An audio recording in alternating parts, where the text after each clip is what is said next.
இதை மட்டும் நீங்க போடுங்க. இப்போ திமுக போயிட்டோம்னா எல்லாம் ஒண்ணா வரணும் யோசிக்கலாம். சரி,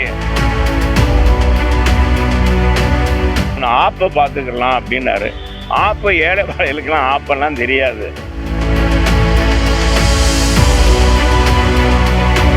திமுக மற்றும் எதிர்கட்சியில் சொல்றாங்கன்னா அவங்க இதை மொத்தமா புறக்கணிச்சிருக்கணும்ல.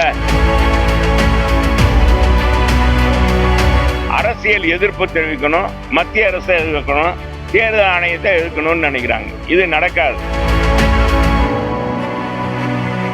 இந்த 2005 வாக்காளர் படிவத்தை வச்சுதான் இவங்க வாக்கு போய் பார்க்க போறாங்க.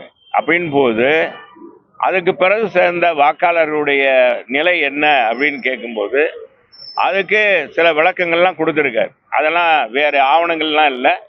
ஏற்கனவே நான் இந்த மாதிரி சேர்ந்தேன், எதனால நான் இங்கே வந்தேன், எதனால 2005 பிறகு நான் வாக்காளராக இந்த தொகுதியில் சேர்ந்தேன், இந்த பகுதியில் வாக்காளராக சேர்ந்தேன் என்பதெல்லாம் அவங்க கொடுத்தா போதும். ஆதாரன்னு ஏதாச்சும் ஆவணங்கள் நம்ம தேர்தல் ஆணையத்தால் கொடுக்கப்பட்டிருக்கு. பல ஆவணங்கள் கேட்டிருக்காங்க. அதில் ஏதாச்சும் ஒரு ஆவணங்கள் கொடுத்தா போதும், அதை நாங்கள் சேர்த்துக்கிடுவோம்.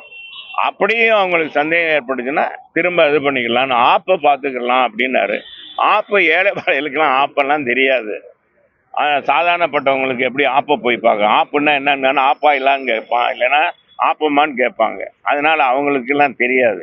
அதனால அது விளக்கமாக சொல்லுங்க சார் அப்படின்னு சொல்லிடுறோம்னு இருக்காங்க. இப்போ பிஎல்ஓ போறாரு, வீட்டுல நீங்க இருந்தா தான் உங்க பேரு அந்த ஜாதிதால இருந்து அந்த ஃபார்ம்ல இருந்து நீங்க அந்த வீட்டுல இருந்தா தான் உங்களுக்கு ஓட்டு இல்லையா? 2005 எனக்கு ஓட்டே இல்லைன்னா அதுக்கு தான் இப்ப நாங்க கேட்டோம். அதைத்தான் நாங்க கேட்டோம். இந்த டவுட்டை தான் ரெவன்யூ மினிஸ்டர், அதான் முன்னாள் ரெவன்யூ மினிஸ்டர் கேட்டார். இல்ல குழப்பம் இல்ல. அது என்ன குழப்பம்? அதுல இல்ல, வழிமுறை இருக்கு. அது வழிமுறை கொடுத்துருக்காங்க. அதுக்காக என்னன்னா வழிமுறை, புதிய வாக்காளரா சேர்ந்துக்கணும். புதிய வாக்காளர் இல்ல புதிய வாக்காளரா சேர்ந்துக்கலாம். அதுக்கு தான் ஆவணம் தான் கொடுக்க சொல்றாங்க. அட்ரஸ் மாறினால எந்த அட்ரஸ்ல இருக்காங்களோ அந்த அட்ரஸ் தான் கொடுக்கணும். இப்ப ஆவணம் மாறி இருந்தாங்கன்னா, இப்ப இந்த தொகுதி விட்டு அடுத்த தொகுதி போயிருந்தாங்கன்னா அது எப்படி கொடுக்க முடியும்? அதுக்கு ஒரு இது கொடுத்து, எலிமினேஷன் கொடுத்து, அந்த தொகுதியில நான் இந்த தொகுதியில தான் இப்ப காலங்காலமாக இருக்கேன், அதுல வீட்டுக்காரருடைய இபி ரைஸ் இதை கொடுத்து நம்ம இது பண்ணிக்கலாம். அது நிறைய கேட்டிருக்காங்க. 6, 7, 8 மூணுமே ப்ரொவிஷன் இருக்கு. அதுல இல்ல டெலிஷனும் கொடுக்குறாங்க, கொடுக்கலாம், எல்லாத்துக்கும் கொடுக்கலாம். இல்ல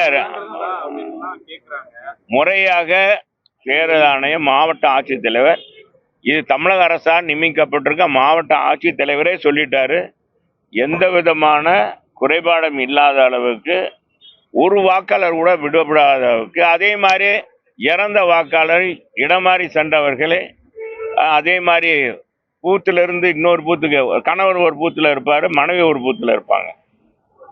குடும்பம்னா 4 பேர் ஒரு இதுல இருப்பாங்க, 2 பேர் வேற இதுல இருப்பாங்க. அந்த மாதிரி இதெல்லாம் இல்லாத அளவுக்கு இந்த தடவை முறையாக செஞ்சு தரப்படும் அப்படின்னு அவங்க நாள் நியமிக்கப்பட்டிருக்க மாவட்ட ஆட்சித்தலைவரே சொல்லிட்டாரு. அப்புறம் அவங்க சொன்னாங்க, இவங்க அரசியலுக்காக அவங்க சொல்றாங்க. திமுக மற்றும் எதிர்கட்சியில் சொல்றாங்கன்னா அவங்க இதை மொத்தமா புறக்கணிச்சிருக்கணும்ல. வரைவு வாக்காளர் கூட்டத்துக்கு கலந்துருக்க கூடாது, நாங்க எதிர்க்கிறோம் அப்படின்னு சொல்லியிருக்கணும். அதுல ஆளா போய் கலந்துட்டு உட்காந்து பெஞ்சியை பிடிச்சிக்கிட்டாங்க. பெஞ்சியை பிடிச்சிக்கிட்டு உட்காந்துட்டு எல்லாமே நடவடிக்கை, இப்போ அந்த நடவடிக்கை எல்லாம் கடந்துக்கிட்டு இருக்காங்க. அதனால அதெல்லாம் அவங்க ஒரு அரசியல் எதிர்ப்பு தெரிவிக்கணும், மத்திய அரசை எதிர்க்கணும், தேர்தல் ஆணையத்தை எதிர்க்கணும்னு நினைக்கிறாங்க. இது நடக்காது. முறையாக நமக்கு என்னன்னா, தமிழகத்தை பொறுத்தளவுக்கு எங்களுடைய பொதுச் செயலாளர் என்ன விரும்புறான்னா, முறையான வாக்காளர், இன்றைக்கு இருக்கிற வாக்காளர்கள் யாரும் ஒருவரோட விட்டு போகக்கூடாது, இறந்த வாக்காளர் திரும்ப வரக்கூடாது, இடமாறுதல் பண்ணவங்களும் வரக்கூடாது, இந்த இரட்டை வாக்காளர்களும் இருக்கக்கூடாது. இதை நீங்க கண்காணிங்க அப்படின்னு சொல்லியிருக்காரு. அதிகாரிகளுக்கு நீங்க துணையாக இருங்க அப்படின்னு சொல்லியிருக்காரு. அதைத்தான் நாங்க செய்யறோம். இல்ல இப்போ திமுக பூத் ஏஜென்ட் போகும்போது உங்க ஏஜென்ட் நீங்க கூட அனுப்பலாம் இல்லையா? எல்லாருமே போகலாம். அப்புறம் ஏன் அவங்க போறதுல என்ன முறைகேடு பண்ணிட முடியும் நீங்க நினைக்கிறீங்க? இல்லங்க, இந்த வாங்குறாங்க இல்லையா, 50 வாங்குறாங்க. 50 வாங்கி இங்க கொடுப்பாங்கன்னு எப்படி தெரியும்? இல்ல அண்ணா திமுக தெரிஞ்சா கிழிச்சு போடுறதுக்கு வாய்ப்பு இருக்குல்ல. எங்க ரிட்டர்ன் வாங்குறாங்க. நாங்க வாங்கினாலுமே நாங்க திமுக தெரிஞ்சா கிழிச்சு போட வாய்ப்பு இருக்கு. அது நடக்க கூடாது.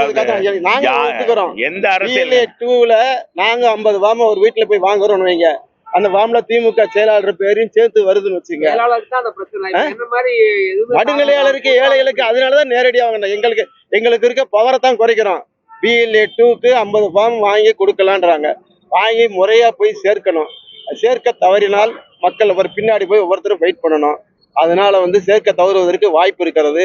2வது எங்களை பொறுத்த வரைக்கும் 50 ஃபார்ம் வாங்குறது மட்டும்தான் அந்த பொறுப்பு சொல்றாங்க. ஒரு கொடுக்கறதும் சேர்ந்துருந்தா ஒரு ஓட்டே 4 பேர் செத்துருவோம். அதிமுக சேரும், திமுக ஃபார்ம் கொடுப்போம், எல்லாரும் ஃபார்ம் கொடுப்போம். சூப்பர்வைசர் அது கண்டுபிடிச்சிடலாம்ல.